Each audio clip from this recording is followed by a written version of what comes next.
यह है जापान, दुनिया की तीसरी सबसे बड़ी economy with a nominal GDP of $4.4 trillion, जिसका फॉरेन एक्सचेंज रिजर्व चाइना के बाद पूरी दुनिया में दूसरे नंबर पर आता है। और इसकी करेंसी मतलब येन दुनिया की तीसरी सबसे बड़ी रिजर्व करेंसी है यूएस डॉलर्स और यूरोस के बाद। इतना ही नहीं तो जापान इकोनॉमिक कॉम्प्लेक्सिटी इंडेक्स को भी हर साल टॉप करता है, यानी ये दुनिया में सबसे सोफिस्टिकेटेड और डाइवर्सिफाइड गुड्स प्रोड्यूस करता है, जिनके प्रोडक्शन के लिए हाई लेवल नॉलेज और स्किल्स की जरूरत होती है, जिसका मतलब है कि जापान दुनिया की स्ट्रॉन्गेस्ट नॉलेज बेस्ड इकोनॉमी है। आज जापान ऑटोमोटिव, रोबोटिक्स और इलेक्ट्रॉनिक्स इंडस्ट्रीज में एक ग्लोबल लीडर है, जो 55% of world's total robotics produce करता है और दुनिया की सबसे बड़ी ऑटोमोबाइल कंपनीज का भी एक घर है। टोयोटा और सुजुकी का घर है ये। 1945 में ही तो जापान पर यूएसए ने न्यूक्लियर अटैक किया था, जिसने न सिर्फ वहां की बिल्डिंग्स और इंफ्रास्ट्रक्चर बल्कि उनकी इकोनॉमी को भी पूरी तरह से डिस्ट्रॉय करके रख दिया था।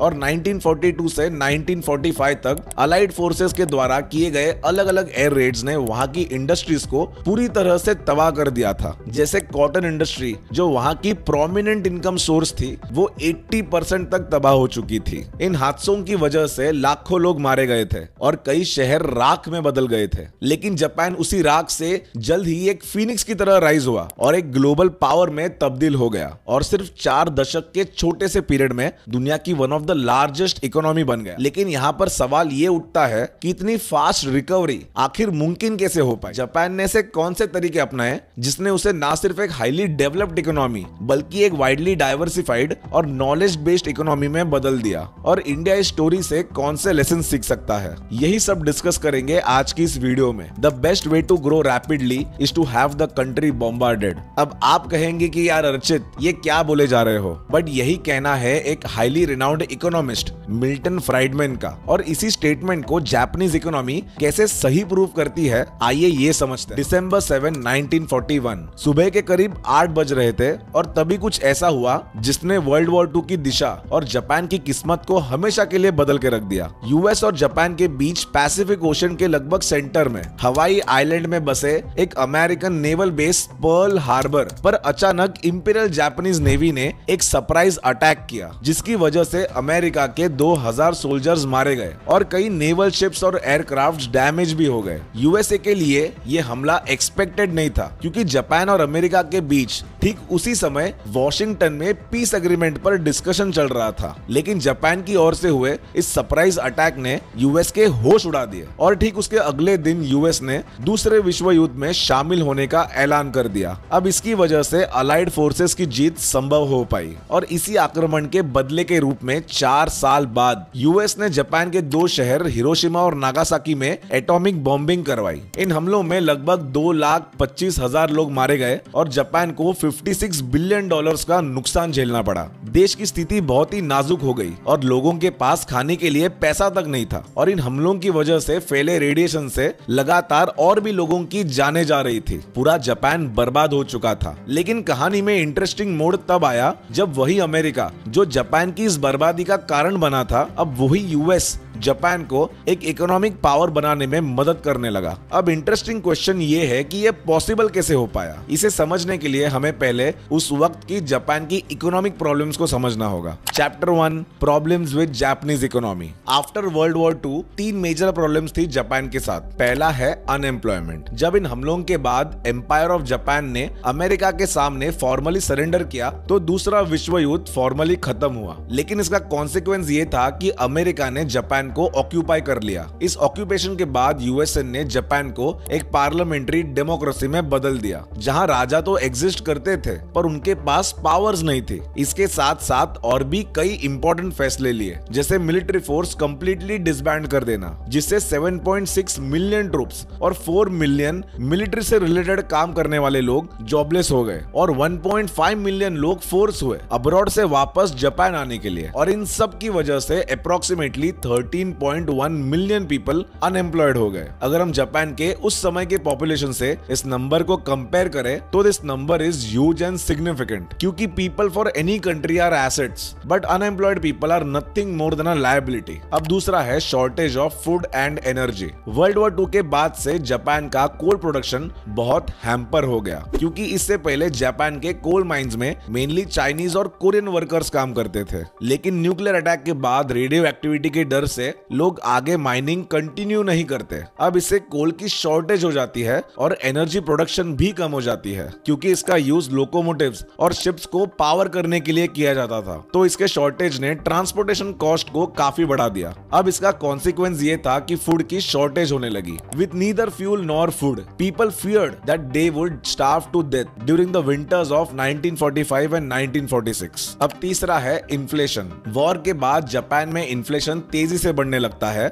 और बेसिक नेसेसिटी की चीजें भी बहुत कॉस्टली हो जाती है, क्योंकि वॉर को कंटिन्यू रखने के लिए ह्यूज फंड्स यूज किए जा रहे थे। जापान के बैंक में रिजर्व बहुत कम हो गया था, जिसका असर वहां के जनता की जेब पर पड़ रहा था। Chapter 2, miraculous rise of Japan. Unemployment, inflation, starvation, shortage of energy और रेडियो एक्टिविटी के कहर से जापान लगभग पूरी तरह से उजड़ चुका था। लेकिन उसी दौरान दुनिया में कुछ ऐसे मेजर जियोपॉलिटिकल इवेंट्स होते हैं जो जापान की किस्मत और अमेरिका की रूह दोनों बदल देते हैं। और फिर स्ट्रेंजली अमेरिका जापान की काफी मदद करने लगता है, जिसमें से ये 2 मेन इवेंट्स थे, राइज ऑफ कम्युनिज्म और दूसरा अमेरिका और कोरिया का कोल्ड वॉर। सबसे इंपॉर्टेंट है rise of communism. World war 2 के बाद 1949 में चाइना की कम्युनिस्ट पार्टी CPC ने माओ जेडोंग की लीडरशिप में वहां की नेशनलिस्ट पार्टी KMT को चाइनीज सिविल वॉर में हरा दिया, जो 1927 से चाइना पर कमांड लेकर बैठे थे। और फिर CPC ने चाइना को पीपल्स रिपब्लिक ऑफ चाइना यानी एक कम्युनिस्ट स्टेट में डिक्लेयर कर दिया। वही USSR यानी सोवियत व्लादिमीर लेनिन की लीडरशिप में 1917 से ही एक कम्युनिस्ट स्टेट बन चुका था। इसी वजह से अमेरिका में रेड स्केयर यानी एक ऐसा पीरियड शुरू हुआ जिसमें अमेरिका को यह डर सताने लगा कि दुनिया में कम्युनिज्म का राइज हो रहा है। यूनाइटेड स्टेट्स एक कैपिटलिस्ट कंट्री थी जो कम्युनिज्म के राइज को अपने नेशनल सिक्योरिटी और लोगों की इंडिविजुअलिटी, फ्रीडम पर एक खतरे के रूप में देखती थी। ऐसे में ईस्ट एशिया में कम्युनिज्म ना फैले, अमेरिका ने डॉगलस मैकआर्थर को supreme commander of allied powers को लीड करने के लिए जापान भेजा। SCAP ने सबसे पहले जापान को मिलिट्री रखने से मना कर दिया और जापान के प्रोटेक्शन की पूरी जिम्मेदारी खुद पर ले ली, जिससे जापान को 2 फायदे हुए। पहला, जापान का डिफेंस बजट बच गया, जिससे वो कंट्री की ग्रोथ में यूज करने लगा। सेकेंडली, काफी बड़े नंबर्स में एक्स मिलिट्री पर्सनल्स ने वर्कफोर्स ज्वाइन किया, जिससे जापान में एक हाईली डिसिप्लिन्ड वर्कफोर्स तैयार हो गया। उस वक्त जापान में ज़ाइबात्सु सिस्टम एग्जिस्ट करता था, जिसे US ने डिसॉल्व कर दिया। बेसिकली ये एक ऐसा सिस्टम था जिसमें बड़े बड़े बिजनेस कॉन्ग्लोमरेट्स हुआ करते थे, जिनको गवर्नमेंट की तरफ से खूब फंडिंग मिलती थी और इनकी टैक्स लायबिलिटी भी काफी। US ने सिस्टम को हटवाया क्योंकि इससे एक creamy layer of economy create होती थी, जो देश में कम्युनिज्म राइज होने का पोटेंशियल रीजन बन सकता था। इस डिसीजन ने जापान की इकोनॉमी को ज्यादा कम्पिटिटिव और इगैलिटेरियन बनाया। अब नेक्स्ट था लैंड रिफॉर्म। जापान में भी इंडिया के जैसा जमींदारी सिस्टम था, जिसमें बड़े बड़े लैंडलॉर्ड्स के पास बहुत जमीनें हुआ करती थी और पुअर पॉपुलेशन उस जमीनों को रेंट पर लेती थी, जिसमें वो सिर्फ सबसिस्टेंस फार्मिंग कर पा रही थी, मतलब सिर्फ खुद को और अपनी फैमिली को जिंदा रख पाए, बस इतना ही पैसा कमा लेती थी। अमेरिका हर किसी को इंडिविजुअल ग्रोथ की अपॉर्चुनिटी देना चाहता था, इसलिए US ने लैंडलॉर्ड्स को इंस्ट्रक्शंस दिए कि अपनी जमीन गवर्नमेंट को बेच दो और उसी जमीन को बाद में गवर्नमेंट डिस्ट्रीब्यूट किया गया। अब इससे डिसेंट्रलाइजेशन ऑफ पावर हुआ, जो डेमोक्रेसी का one of the important pillars था। अब इन रिफॉर्म्स के 2 पॉजिटिव आउटकम्स निकले। वहां की मिडिल क्लास पॉपुलेशन में राइज हुआ। किसी भी इकोनॉमी में मिडिल क्लास का राइज होना बहुत ही ज्यादा मायने रखता है, क्योंकि इसके कई बेनिफिट्स होते हैं, जैसे यही पॉपुलेशन एंटरप्रेन्योरशिप का सोर्स बनती है, एजुकेशन और हेल्थ जैसे सेक्टर्स में इन्वेस्ट करती है, डोमेस्टिक गुड्स भी कंज्यूम करती है और मिडिल क्लास पॉपुलेशन से ही ज्यादा टैक्स रेवेन्यू भी जनरेट होता है। जैसे जैसे टैक्स से गवर्नमेंट को पैसे मिलने लगे, वैसे गवर्नमेंट उस पैसों को री इन्वेस्ट करके इंफ्रास्ट्रक्चर डेवलप करती गई। दूसरा बेनिफिट ये हुआ कि वहां की पॉपुलेशन का अमेरिका पर भरोसा बढ़ने लगा, जिससे वहां सोशल स्टेबिलिटी आई और एक गवर्नमेंट बनी रही। And as we all know, stability brings growth. America समझ चुका था कि कम्युनिज्म को फैलने से रोकने के लिए जापान को इकोनॉमिकली डेवलप होना जरूरी है, इसलिए उसने जापान में कुछ इंडस्ट्रियल रेवोल्यूशन करने का फैसला किया, जो जापान की रिकवरी का सबसे सिग्निफिकेंट रीजन बना। वीडियो के शुरुआत में मैंने आपको बताया था कि कैसे न्यूक्लियर अटैक ने जापान की इंडस्ट्रीज को पूरी तरह से बर्बाद कर दिया था, पर यही तबाही जापान के लिए एक वरदान साबित हुई, क्योंकि इसके बाद जापान में कई नए इंडस्ट्रियल प्लांट्स सेटअप हुए जो मॉडर्न टेक्नोलॉजी पर बेस्ड थे और हाईली इफिशिएंट भी थे, जिससे इनके प्रोडक्ट्स की क्वालिटी भी टॉप नॉच हुई और उनके गुड्स की डिमांड वर्ल्ड मार्केट में ड्रास्टिकली बढ़ी। और इसी सिग्निफिकेंस को देखते हुए वहां की स्टेबल गवर्नमेंट ने एक नई मिनिस्ट्री ओपन की,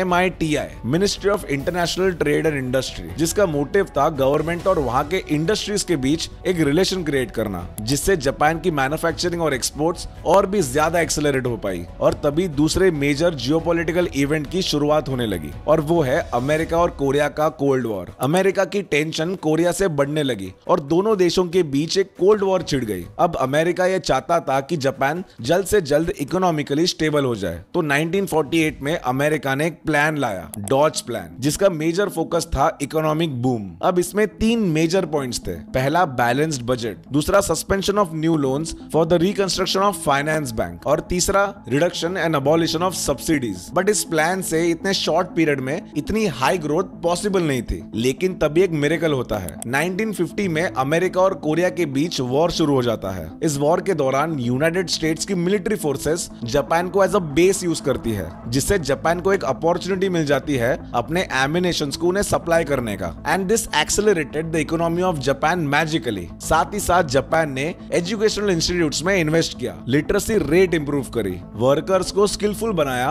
और उनको अग्रीमेंट्स के थ्रू अश्योरेंस दिलाया गया कि कंपनीज उनको लॉन्ग टर्म तक फायर नहीं करेगी, ताकि वो अपने जॉब पर फोकस कर सके। और इस तरह जापान ने पूरी दुनिया को बताया कि आपद में अवसर कैसे ढूंढा जाता है। Lessons for India. अब इंडिया जापान की मैजिकल ग्रोथ से क्या सीख सकती है, आइए ये समझते हैं। पहला है एजुकेशन। देखो, इंडिया में ग्रॉस एनरोलमेंट रेशियो स्कूल में 27% है और लिटरेसी रेट 74%। 27 और 74 में काफी डिफरेंस है। इंडिया में लिटरेट होने का पैरामीटर है आपको आपका नाम लिखना और पढ़ना आना चाहिए, बस इतना कर लोगे तो भी काफी है। अगर किसी का नाम राम है तो उसे तो बस 3 लेटर्स सीखने हैं, और क्या आप उसे लिटरेट बोलोगे? आज के टाइम पे जहां दुनिया रैपिडली ग्लोबलाइज हो रही है, एडवांस टेक्नोलॉजीज हमारे लाइफ को पूरी तरह बदल रही है। हमें दुनिया की बराबरी करने के लिए इन पैरामीटर्स को भी बदलना होगा। More than 90% of Indian population आज भी डिजिटल लिटरेसी से दूर है। इंडिया को भी अच्छे एजुकेशनल रिफॉर्म की जरूरत है, ताकि हम इंडिया को एक नॉलेज बेस्ड इकोनॉमी बना पाए, और सिर्फ तभी जाकर हमारा विश्व गुरु बनने का सपना पूरा होगा। दूसरा पॉइंट है इंडस्ट्रियलाइजेशन। लोगों का कहना है कि मेक इन इंडिया, आत्मनिर्भर भारत, स्टार्टअप इंडिया, मुद्रा योजना जैसे तमाम स्कीम्स इंडिया के लिए इन्वेस्टमेंट ला रही है और देश में इंडस्ट्रियलाइजेशन बढ़ रहा है। बट इन रियलिटी असलियत में ऐसा कुछ हो रहा है? ये सारी स्कीम्स कई मायनों में फेल भी हो रही है। कोविड के बाद बहुत सारे कंपनीज चाइना से बाहर निकलना चाहती है, और यही हमारे लिए एक गोल्डन अपॉर्चुनिटी भी है, पर ऐसा हो नहीं पाया क्योंकि कई कंपनीज ने मलेशिया, सिंगापुर और वियतनाम जैसे कंट्रीज चुने इन्वेस्टमेंट के लिए। लेकिन अभी भी पूरी दुनिया इंडिया को मार्केट की तरह देखती है। इंडिया को अपने स्टार्टअप इकोसिस्टम को बूस्ट करना होगा, क्योंकि यही इंडिया का फ्यूचर है। India needs to change its policies,